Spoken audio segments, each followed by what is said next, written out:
ሰላም ጤና ይስጥልን ውድ የዋልያ ሚዲያ ቤተሰቦች የዕለተ ሮብ አመሻሽ መረጃዎች እናልፋለን። በመጀመሪያም ወደ ደብረ ማርቆስ ሲጓዝ የነበሩ 4 መንገደኞች በኦሮሚያ ክልል ሰሜን ሸዋ ዞንም ታገቱ። ከአዲስ አበባ ወደ ደብረ ማርቆስ እየሄደ የነበረ የህዝብ ማመላለሻ አውቶቡስ በኦሮሚያ ክልል ሰሜን ሸዋ ዞን አሊዶሮ በተባለ አካባቢ በታጣቂዎች ጥቃት ተከፍቶበት 4 መንገደኞች መታገታቸውን የአውቶቡሱ ባለንብረት የሆነው የኤፍኤም ባስ ትራንስፖርት ለቢቢሲም ተናግሯል። ታግተው ከተወሰዱ መንገደኞች መካከል አንዱ የድርጅቱ ተቆጣጣሪ መሆኑን የኤፍኤም ባስ ትራንስፖርት ስራ አስኪያጅ አቶ አይከፋው ምናየም ለቢቢሲ ተናግረዋል። ታህሳስ 27 2018 ዓ.ም ከአዲስ አበባ የተነሳው የህዝብ ማመላለሻ አውቶቡስ የደብረ ማርቆስ ጉዞውን የጀመረው 51 መንገደኞችን አሳፍሮ እንደነበረም ተገልጿል። አውቶቡሱም በአዲስ አበባ ጉዞውን የሚጀምረው ከሌሊቱ 10 ሰዓት ከ30 መሆኑን የገለጹት አቶ አይከፋው በየቦታው ኬላዎች በመኖራቸው እና ከ12 ሰዓት በፊት ለጉዞ ክፍት ስለማይሆኑ አውቶቡሱ አሊዶሮ አካባቢ የደረሰው ጠዋት 3 ሰዓት አካባቢ እንደሚሆንም ተናግረዋል። አውቶቡሱ አካባቢው ላይ ሲደርስም ታጣቂዎቹ በከፈቱት ተኩስም ጎማውና መስኮቱ ላይ መመታቱንም ገልጸዋል። የተወሰኑ መንገደኞችም ጉዳት እንደደረሰባቸው የተናገሩት ስራ አስኪያጁ በጥይት ተመተው ጉዳት የደረሰባቸው ሰዎች 3 እና 4 እንደሚሆኑ አስረድተዋል። አቶ አይከፋው ታጣቂዎቹ አግተዋቸው ከነበሩ ተሳፋሪዎች መካከል ሴቶቹን በመመለስ 4 ወንዶችን ለይተው መውሰዳቸውንም ይናገራሉ። ታጣቂዎቹ መኪናው ላይ ተኩስ በተከፈተበት ወቅት ተደናግጠው የሮጡና ያመለጡ እንዳሉም የሚገልጹት አቶ አይከፋው መኪናው ጥቃቱ ሲፈጸምበት ሌሎቹ ተከታትለው ሲሄዱ የነበሩ አውቶቡሶችም ወደ ፍቼ ተመልሰው እንደነበረ አስረድተዋል። ጥቃቱ ከተፈጸመ በኋላ የጸጥታ አካላት በቦታው በመድረሳቸውና ሁኔታዎቹ በመረጋጋታቸው ተስተጓጉሎ የነበረው ጉዞ መቀጠሉንም ተናግረዋል። ጥቃት ከደረሰበት አውቶቡስ አመልጠው የነበሩና ከእገታው የተለቀቁ ሰዎችንም በሌላ ህዝብ ማመላለሻ አውቶቡስ ወደ ደብረ ማርቆስ ማጓጓዝ መቻሉንም ጨምረው ገልጸዋል። ስራ አስኪያጁ መንገደኞቹን በሌላ አውቶቡስ ወደ መዳረሻቸው ሲያጓጉዝ 4 ሰዎች መገደላቸው ማረጋገጣቸውን ተናግረዋል። መንገደኞቹን ወደ ደብረ ማርቆስ የወሰደው ሌላ የኤፍኤም ባስ የትራንስፖርት ተሽከርካሪ መሆኑን የሚናገሩት አቶ አይከፋው የኛ የራሳችን መኪና ቀይሮ የወሰዳቸው አለ፣ ስለዚህ የቀሩትም የጎደሉትም 4 ሰዎች ናቸው ብለዋል። 4ቱ ሰዎች በእገታ ስር መሆናቸው እንዴት እንደተረጋገጠ የጠየቁት ኃላፊው ወደ ቤተሰቦቻቸው ተደውሏል፣ በትክክለኛ የት ናቸው የሚለውን ግን አናውቅም ሲሉ ምላሽ ሰጠዋል። መኪናው ላይ ጥቃት በተፈጸመበት ወቅት ጉዳት የደረሰባቸው 4 መንገደኞች እጃቸውና እግራቸው ላይ ቀላል የሚባል ጉዳት እንዳጋጠማቸው ተናግረው ከኋላ በነበረው መኪና ወደ ደብረ ማርቆስ ሄደዋልም ብለዋል። እገታው የተፈጸመው በማን እንደሆነ ምንም መረጃ እንደሌላቸው የሚናገሩት አቶ አይከፋው ባልታወቁ ኃይሎች መፈጸሙን ነው የምናውቀውም ብለዋል። ከ2 ወራት በፊት በዚህ መንገድ የሚንቀሳቀሱ መኪናዎች የጸጥታ ኃይል እጀባ ያደርጉ እንደነበረ ማስታወሰው አሁን ግን ሁኔታዎች ተረጋግተዋል ተብሎ በመታሰቡ መቅረቱን ገልጸዋል። ባለፈው ዓመት ነሐሴ ወር ላይ በዚሁ ስፍራ ወደ ደብረ ማርቆስ የሚሄድ የድርጅቱ የህዝብ ማመላለሻ አውቶቡስ ተሳፋሪዎች ላይ እገታ ተፈጽሞ እንደነበረ አቶ አይከፋው ያስታውሳሉ። አደጋው በተፈጠረበት አካባቢ የመንግስት የጸጥታ ኃይል እጀባ ማድረግ ይጀምራል እና መንገዱ ጸድቷል ተብሎ ሲታሰብ እጀባው ይቋረጣልን ብለዋል። መንገደኞቹ እገታ ዙሪያ የጸጥታ አካላት እስካሁን ድረስ ምንም ያሉት ነገርም የለም።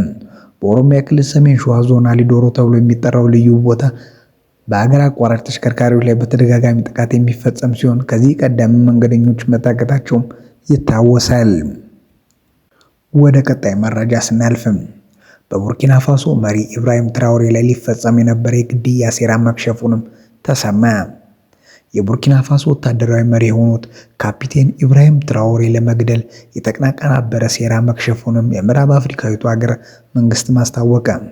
የሀገሪቱ የደህንነት ሚኒስቴር እንደገለጸው መሪውን ለመግደል የረቀቀ የተባለ ሴራ የተቀናበረው ከ3 ዓመት በፊት በትራኦሬ ከመሪነት በተገለበጡበት ወታደራዊ መኮንን በሌተናል ኮሎኔል ፓል ሴኖሪ ዳምቢ ነው።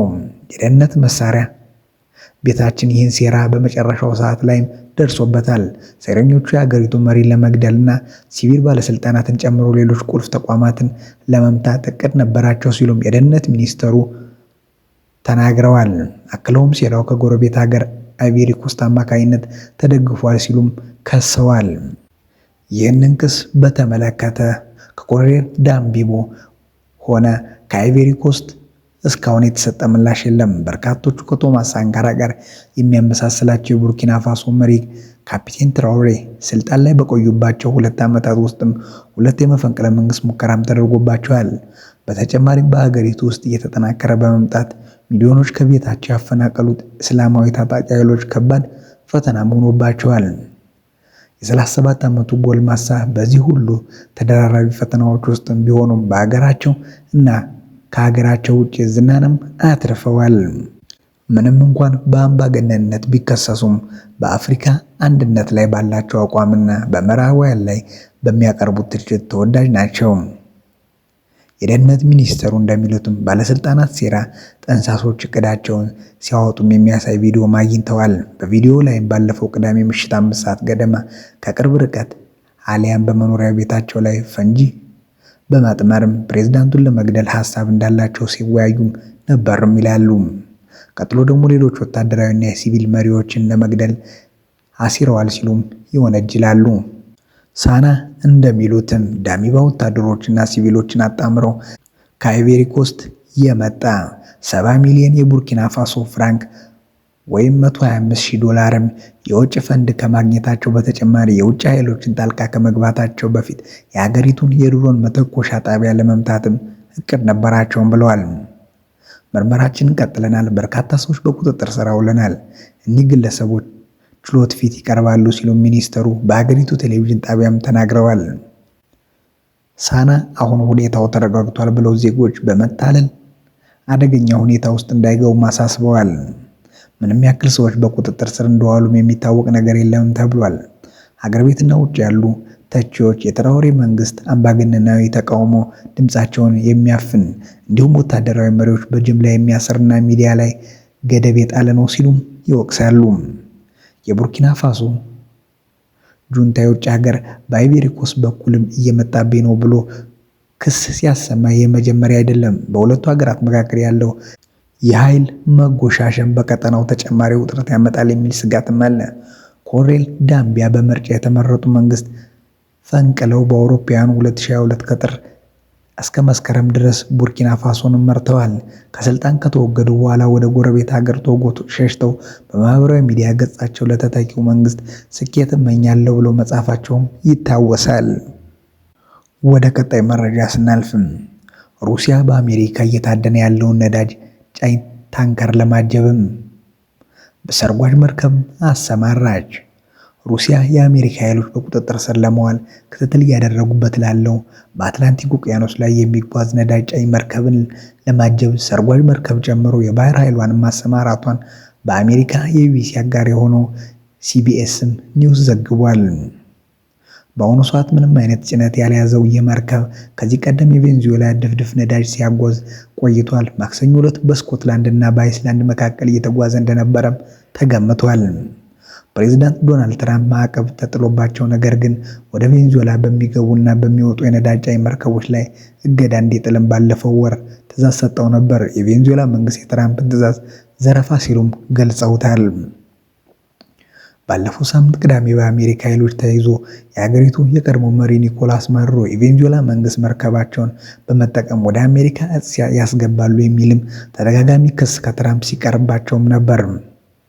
የአሜሪካ ኃይሎች በቁጥጥር ስር ለመዋል ክትትል እያደረጉበት ያለው ማሪኔራ የተሰኘ የመርከብ በዚህ ቀደም ቤላ 1 በሚል ስም ይንቀሳቀስ ነበር። ባለፈው ወር ላይ አሜሪካ የባህር ጠበቃ ዘብ ባለፈው በካሪቢያን ባህር ላይ እየተጓዘ በነበረው ቤላ 1 መርከብ ላይ ለመውጣት ሞክሮ ነበር። ባህር ጠበቃ ኃይልም ይህንን ያደረገው መርከቡ ወደ ቬንዙዌላ እያመራ ነው በሚልም ጥርጣሬ እንደሆነም ተገልጿል። የአሜሪካ ማዕቀብ በመጣስም የኢራን ነዳጅ ጭኗል የሚልም ውንጀላ የቀረበበት ይህ መርከብ በቁጥጥር ስር እንዲውልም የመያዣ ትዕዛዝም ወጥቶበት ነበር። ይሁን እንጂ መርከቡ በድንገት አቅጣጫውን የለወጠ ሲሆንም ስሙንም ማሪኔራ በሚል ቀይሯል። ሲጓዝበት የነበረውንም የጉያና ሰንደቅ ዓላማ ወርደው የሩሲያን እንደሰቀለም ተዘግቧል። የአሁኑ መርከብ ወደ አውሮፓ የተቃረበበት እንዲሁም ወደ 10 የሚጠጉ የአሜሪካ ወታደር ትራንስፖርት አውሮፕላኖችና ሄሊኮፕተሮች ወደ ቀጠና የደረሱበት ጊዜም ተገጣጥሟል።